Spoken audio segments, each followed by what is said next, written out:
So welcome everyone, welcome to Outstanding the Field. How's everyone doing today? Great. Round of applause for Colin.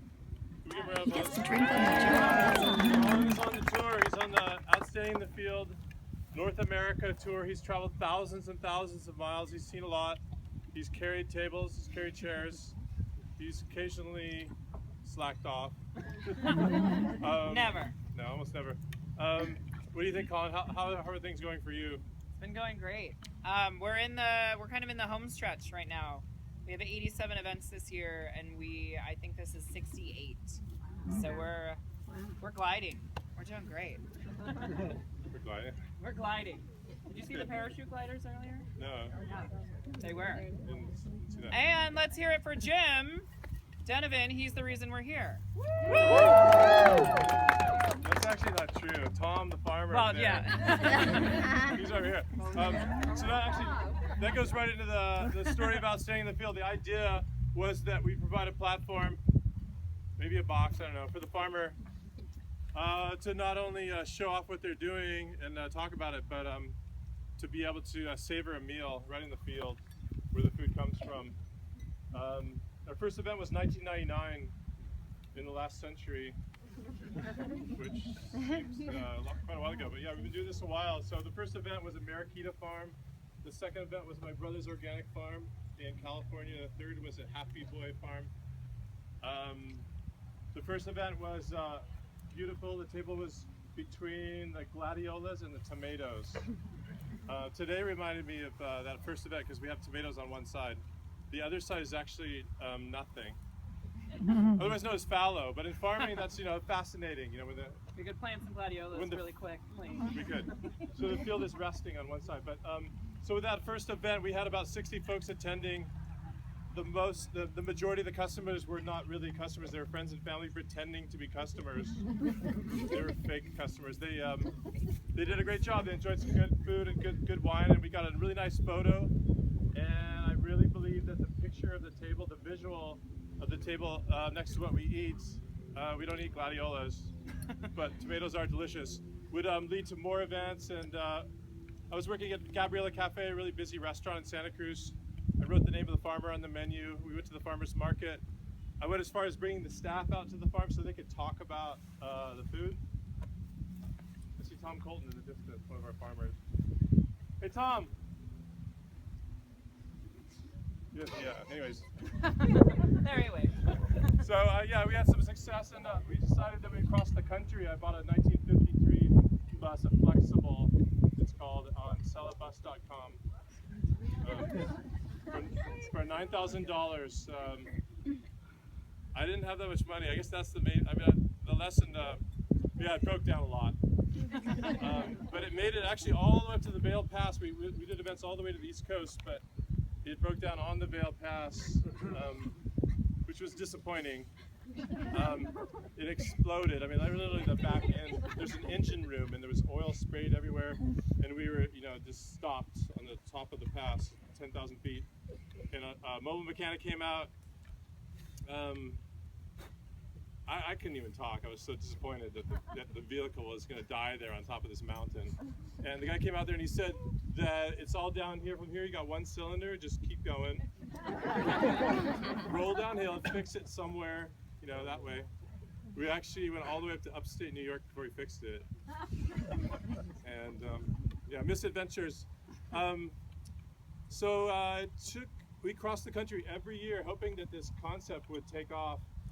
I have to say, with the aid of CBS News Sunday Morning, that was probably 10 million people saw what we do. That really helped. But quite a few other things. And also it was kind of the moment where people wanted to hear about where their food came from and hear from farmers. It was around 2006, 2007. The phrase farm to table didn't exist. I looked recently until like 2005 or so.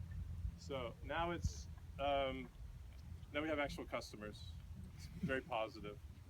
And a lot of returning guests. Colin's going to talk about today and where we're at and what's happening. So yeah, first off, we want to give a huge thank you to all of you. As Jim was saying, we can't do what we do if you aren't supporting your local food systems or coming and finding us somewhere else across the country. So first, if we can raise our glass to ourselves. Thank you so much for being here. Cheers. It's always nice to cheers yourself sometimes.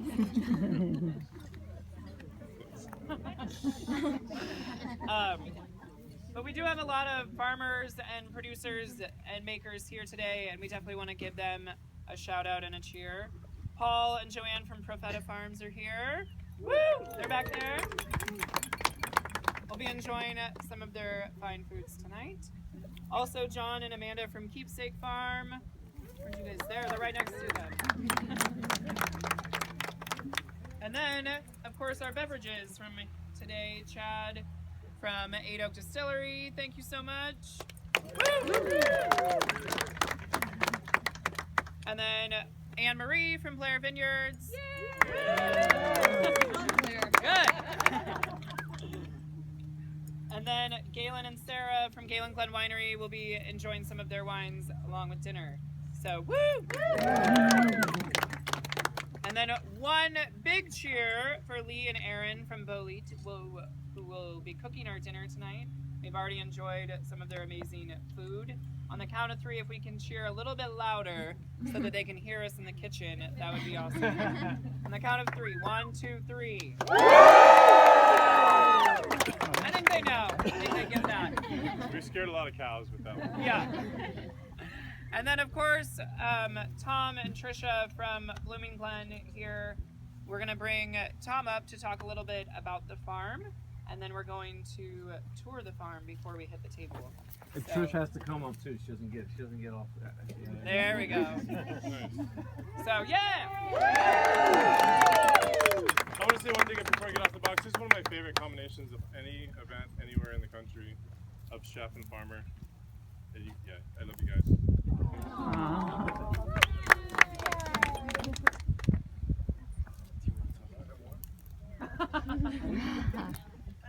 Do you want to talk about the farm? Welcome. Thank you for being here. So we are Blooming Glen Farm. We have been here for 11 years. Hard to believe, and this is our 6th year with us staying in the field. Our daughter was a toddler, I think, when we started. Not a toddler. So we have a 40-acre organic vegetable farm. For those of you who don't know who we are, we have a CSA here. We have about 400 families that pick up at our farm every week. And we do 3 farmers markets, one in Philadelphia, one in Easton, and one in Wrightstown. And we also do wholesale to local restaurants. Check me.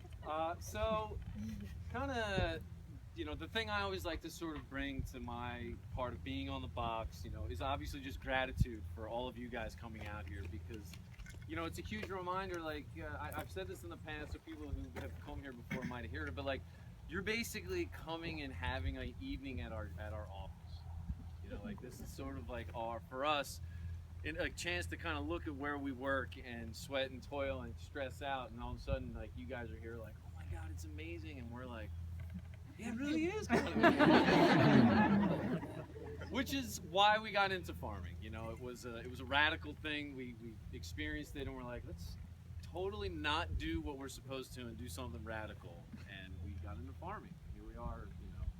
We've been together 20 years, coming up at Thanksgiving, and I think 16 of those. Thank you.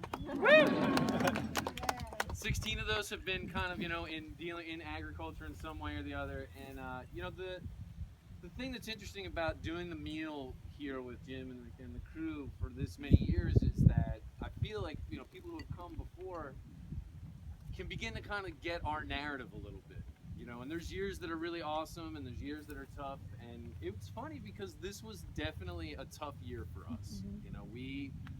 If anyone lives anywhere near here, it was kind of hot and dry this year. Which, our vegetable farm was like, there were moments where I'm like, wow, we're farming in California, but it's Pennsylvania, why wouldn't it rain? And that was really challenging. Our labor force tends to be a lot of very starry, dreamy-eyed gringos, and they were dropping like flies on us this year. It was a real reality check for everybody, but there's a farm mentor that we have, and there were moments this year. It was easily the most challenging year for us. It's just a lot of things going wrong, and when you add the lack of rain and the heat on top of it, it was just one of those moments where you feel like life's, you know, running. It's like trying to drink from a fire hose. Well, we have an old farm mentor who, you know, does a lot of kind of, you know, outreach stuff, and he's got this whole spiel that he gives about how everybody loves farming in January and February. Seed catalogs are coming in, nothing's gone wrong yet. You're ordering the craziest, funnest heirloom varieties you can imagine. But it's really the farmer people that at the end of September, where, you know, you've just been through the ringer for, you know, 7 or so months, that you're still like, but next year. Yeah. And for sure, like, it just happened literally in the last week or so, where Trisha and I started looking at each other instead of, you know, feeling that like middle of the game where you're playing a much better team and you're like this, like, oh my God. And we stood up and we were like, dude, next year we're gonna get it. Do it all over again next year. One of the most beautiful things. So, you know, when you take the farm tour today, you know, part of just, you know, we have a lot, as Jim said, we have a lot of fields that are bare, and, you know, big part of that has even just been the weather. It was so dry here, we couldn't even till our ground to be planting our cover crops and stuff like that. So it's been a wild year, but here we are. You know, it's always great to have this dinner. I couldn't imagine having this dinner happen in the middle of the summer. Like, I don't think I could enjoy it as much. But like, our Farm 2016 narrative is kind of written, and this is always just a magical night for us to enjoy the farm and enjoy the company. And just much thanks to the Belite crew, to the Outstanding in the Field crew, and to all of you who, you know, get what we're doing out here and are coming out and supporting it and celebrating it. So, you know, beautiful evening, beautiful table. Let's all enjoy it. It's gonna be great.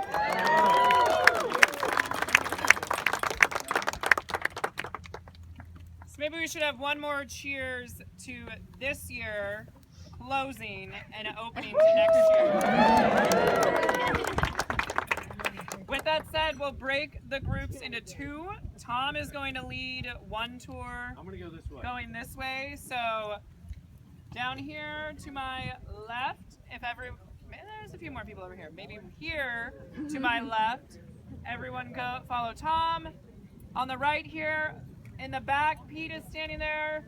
He's leading the other tour. Follow Pete. If you have an empty glass, leave it at the bar here. If you have something in your glass, enjoy it. We'll have a fresh glass for you at the table. Your place will be at